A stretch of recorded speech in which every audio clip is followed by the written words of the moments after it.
You don't realize how much the world affects the farmer. Every little thing from all over the world can affect our price. You just have to fight through it. You just don't know what's going to happen from one day to the next. And that is farming, because you never know what you're going to get. I knew she was the one when she would get up at 2:50 in the morning and come help milk cows.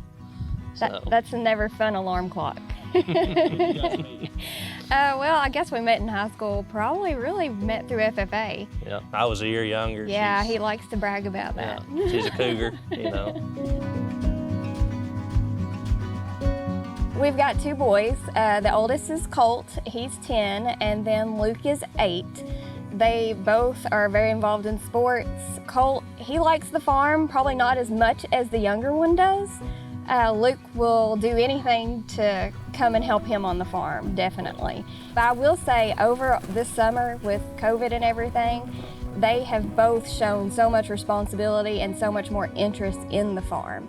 Their show calves down at the barn, they've taken care of them on their own. That everything, 90% all them. 90% is them, yeah, completely them. The hope maybe one day that one or both the boys comes back and to have this here for them. We've had that discussion though, laying in bed at night, you know, is this really what we want them to do? Because there's times that you think, I don't want them to go through this.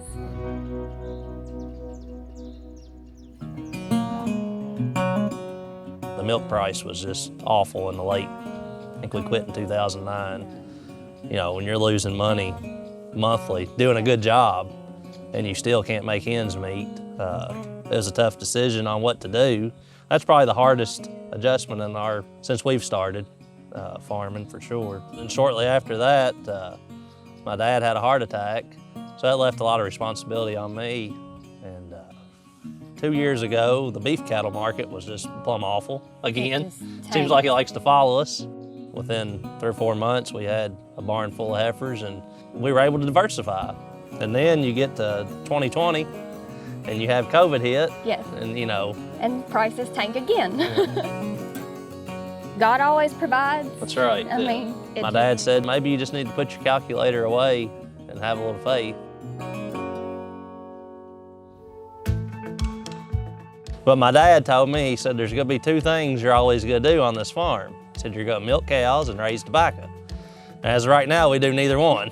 So I guess you have to change with times, but we found out that you have to be diversified.